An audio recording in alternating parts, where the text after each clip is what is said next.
بسم اللہ الرحمن الرحیم۔ السلام علیکم اسٹوڈنٹس، امید کرتی ہوں کہ آپ سب خیریت سے ہوں گے۔ جی تو آج کا جو ہمارا لیکچر ہے وہ ہے القرآن کا سورۃ یاسین کے مضامین اور علمی اور عملی نکات۔ ٹھیک ہے، کل ہم نے سورۃ یاسین کے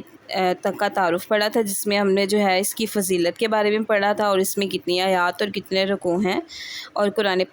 سورۃ یاسین کو پڑھنے کی کیا برکات ہیں۔ ٹھیک ہے، تو آج کے جو مضامین میں ہم پڑھیں گے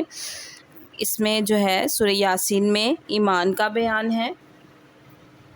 اسی وجہ سے اسے مرنے والوں کے پاس پڑھنے کی تلقین کی گئی ہے تاکہ ان کے سامنے ایمان کا بیان تازہ ہو جائے اور ان کا خاتمہ ایمان پر ہو سکے۔ سورۃ یاسین کے شروع کے حصے میں رسالت کا بیان ہے۔ ٹھیک ہے، اس سلسلے میں ایک ایسی قوم کا واقعہ ذکر جو رسالت کا بیان ہے، اس کے سلسلے میں ایک ایسی قوم کا واقعہ بیان کیا گیا ہے جس نے حق کی دعوت کو قبول نہیں کیا گیا، یعنی ان کو حق کی دعوت دی گئی لیکن انہوں نے اس کو قبول نہیں کیا گیا، یعنی کہ ایمان لانے کی ان کو ایک اللہ پر ایمان لانے کی دعوت دی گئی، انہوں نے اس کو قبول نہیں کیا بلکہ حق کے داعیوں کا، یعنی جنہوں نے یہ کہا حق پر ایمان لانے کا کہا، ان کے ساتھ ظلم و بربریت کا معاملہ کیا، یعنی ان کے ساتھ جو ہے ظلم کیا، جس کے نتیجے میں حق کے داعی کا انجام تو بہتر ہوا، یعنی جنہوں نے حق کا ساتھ دیا ان کا انجام تو بہتر ہوا، لیکن حق کا انکار کرنے والے اللہ تعالیٰ کی عذاب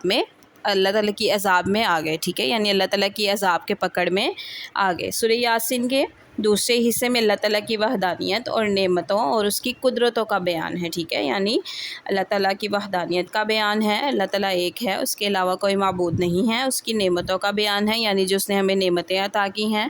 کھانا روٹی پانی سانس لینے کے لیے جو ہے ہمیں بہت ساری نعمتیں عطا کی ہیں، اور اس کی قدرتوں کا بیان ہے۔ سورج، چاند، ستارے اور کائنات کے اس شاندار نظام کو اللہ تعالیٰ کی قدرت کا مظہر قرار دیا گیا ہے، یعنی یہ چیزیں جو ہیں یہ ساری اللہ تعالیٰ کی قدرت میں آتی ہیں۔ سورۃ یاسین کے آخری حصے میں قیامت کے حالات، نافرمانوں اور فرمانبرداروں کے انجام اور قیامت کے واقع ہونے پر دلائل دیے گئے ہیں۔ ٹھیک ہے، اس کے بعد جو ہیں اس کی کچھ ہم نکات پڑھ لیتے ہیں، جو مین نکات ہیں اس کے۔ سورۃ یاسین کا مطالعہ کرنے سے جو ہمیں نکات معلوم ہوتے ہیں وہ ہیں: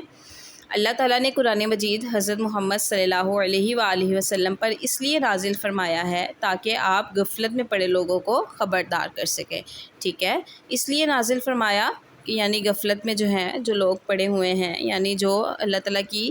راہ میں نہیں آتے، یعنی اللہ تعالیٰ کی عبادت نہیں کرتے، اللہ تعالیٰ کو نہیں مانتے، یعنی اللہ تعالیٰ کے ساتھ شریک ٹھہراتے ہیں یا کچھ بھی، یا ٹھیک ہے، تو ان کے بارے میں ہے کہ وہ لوگوں کو خبردار کر سکے۔ قرآن مجید سے وہی لوگ فائدہ اٹھا سکتے ہیں جو نصیحت پر عمل کرنے اور اللہ تعالیٰ سے ڈرنے والے ہوتے ہیں۔